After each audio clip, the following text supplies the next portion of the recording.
G'day,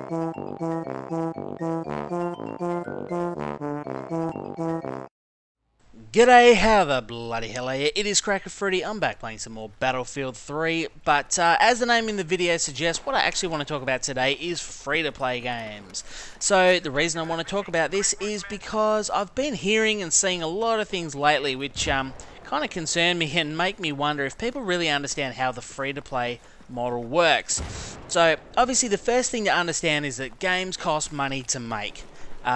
Sure, there are probably some games out there that didn't cost their developers or distributors anything at all to make, but they're most likely going to be relatively shit, in most cases. Maybe not all, but most.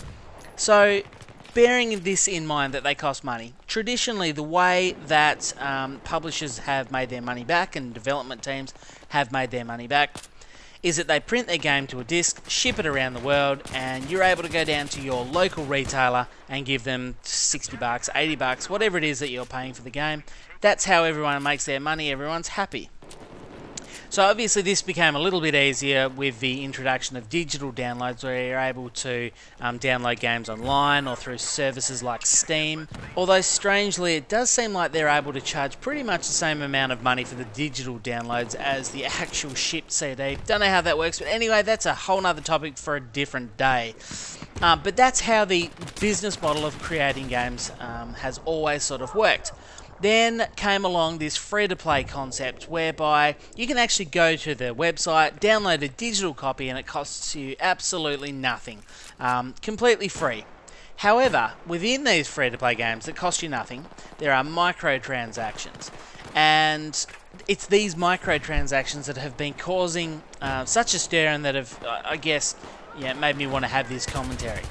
Now, I get the impression that a lot of people have this incorrect notion that because a game is a free-to-play game, that it didn't cost that much to produce. It was a relatively cheap game to design and produce. And that is not the reality at all. These games cost just as much to get out there, to design and make, start to finish, as a lot of the paid titles you would duck down to your local EB or GameStop to buy. Now, they don't make these games at huge expense to them and huge amounts of time. They don't create these games as a charitable donation to the gaming community where, hey, look, we've spent this much money on making these games, potentially millions of dollars on creating these games, and we just want to give it to the community and no one ever have to pay a single cent. Yeah, it doesn't make sense. There's going to be very few human beings on Earth that are willing to pour that much time, effort and money into something they can't recover the costs on. So with that in mind, how does this free-to-play model go about recovering their costs? They do it with microtransactions. And based on that, I don't personally have any issues with microtransactions, and I don't think other people should have either. Now, I do need to specify at this point that I believe there are good microtransactions and bad microtransactions, and it depends how they're implemented into the game as to whether or not I think it's a good thing or a bad thing. Now, as I said, all of these companies are going to be looking to recover their costs, but I think there's a right way to go about it and a wrong way to go about it. Now, obviously, I don't agree with games that essentially give you a little taste for the game, it costs you nothing, and then really to proceed, you need to start throwing money at the game designers, and potentially a lot of money, far more than you would actually spend if you went down to your GameStop and spent $60 or $80 on a brand new game. They're the sort of things I think are crap, and they're money-grabbing schemes that, companies that are trying to leverage off this free-to-play model, which is potentially such an awesome thing. Now, the other thing that I think everybody hates to see is a game where it's basically pay to win instead of a free-to-play.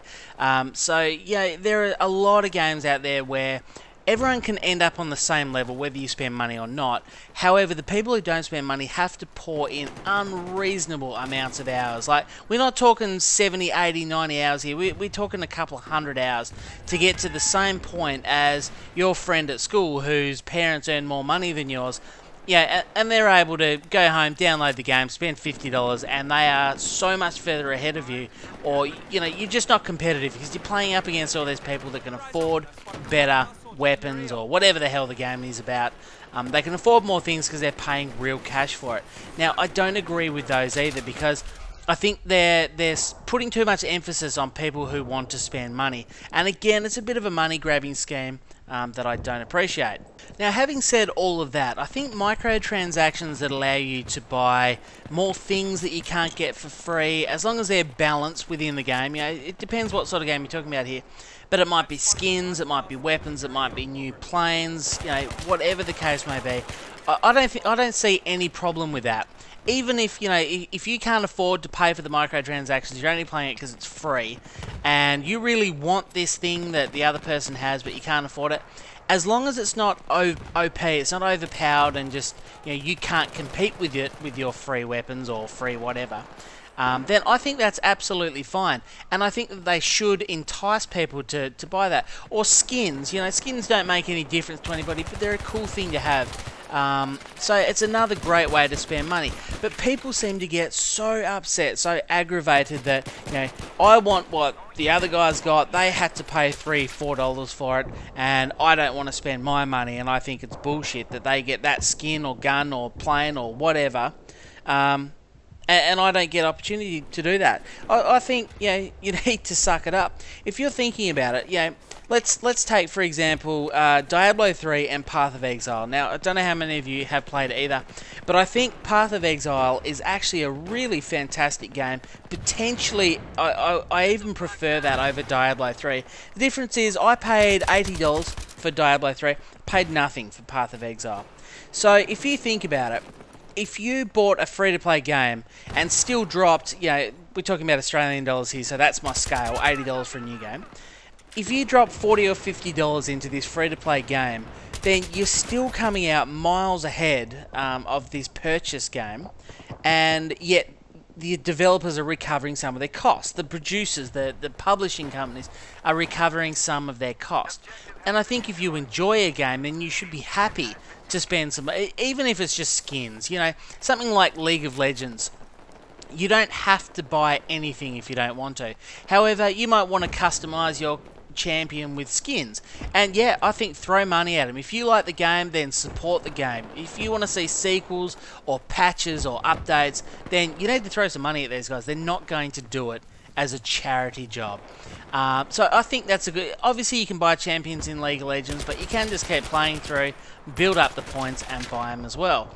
And yeah, I think that is the correct system. Team Fortress 2, they've got so many skins. Now, I'm not a huge player of Team Fortress 2 anymore. I haven't bought a lot of their skins and hats and whatever else they do. But it's another great model because it's selling things to you that you don't need to have. But it's a great way to support it, and I guess that's my point about free-to-play games. People expect everything for nothing, and they get completely offended when, you know, they might really feel like they need to drop $4 on an item or $6 on an item. But yeah, you need to think about it. It wasn't that long ago that to get this game in the first place, you know, of a high-quality game, you had to actually go down and purchase it for $60 or $80 or whatever it is in your given economy. But anyway, yeah, the free-to-play system is a great business model, and it's a popular one at the moment. Many games are coming out, and we're seeing some unbelievable quality games that are free-to-play games. But yeah, what I'm telling you guys is that you should be supporting them, not complaining about little microtransactions here and there. Yeah, sure, if they're trying to suck out $100 from you, $200 from you, then it's wrong. You need to stop, and you need to realise that they're just a money-grabbing game that needs to work on their business model and stop being so greedy. But as long as it's fair, and, you know, you're buying on it, yeah, okay, you might be buying a gun that's slightly better than the free ones, but as long as it's not OP, then I have no problem with it. Go and buy the gun, show them the support, and if you've got the money there, then do it, because if you don't, you're not going to get patches, you're not going to get upgrades, you're not going to get DLC, you definitely won't get a sequel, and eventually, in a few more years' time, the free-to-play model will die out, because publishers will go, you know what, we tried it, it's a great concept, but people want everything for nothing, so we're just going to can the model altogether, and we're going to release Path of Exile or yeah, whatever the hell game, War Thunder. We're going to release it on a CD, and we're going to charge people $60 or $80. Now, I know this commentary has become a long one, so if you're still here at this point, thank you for sticking it out. The only other thing I want to mention as well to help prove my point is that if you want a few examples of, you know, where free-to-play games are so good and why people shouldn't complain about 20 or 30 bucks, is, yeah, I'm a huge Borderlands 2 fan. Like, I don't put videos up on my channel, but I play a lot of it. I play it on the PlayStation with a mate, I play it on the PC with another mate, and I just love it. But, you know, I did get a little bit angry at the fact that, you know, when I purchased the PlayStation, okay, I picked the PC one up cheap, but the PlayStation version, I spent probably 60 bucks on that, from memory. I went home and bought the Season Pass, which cost probably another $40, I reckon. They gave me all DLCs, which is great, but then when the 2 new characters came out, they were still $15 each that I had to purchase. Not to mention the skins that came out, which were another $2, and I thought these are the kind of microtransactions that piss me off, personally, piss people off. I've dropped that much money on this game. So if you think about it, if you bought Borderlands 2 on its first day, on release day, then you went home and bought the Season Pass, then you've bought the 2 new characters and, a couple of skins for them, then you've most likely spent, at least $100, potentially far more, and yet people are complaining about spending $30 on a few items in a free-to-play game. It just puts it in perspective. Food for thought. Anyway, that is the end of this rant. This video has gone on way too long, so thanks for sticking it out. Remember to leave a like, it helps me out a lot. And also remember to hit subscribe if you're new around here, because I am recently celebrating hitting 100 subscribers. I'm doing a big Q&A, so if you hit subscribe, you'll see that pop up in your sub box. Anyway, thanks for watching, guys, and I'll talk to you next time.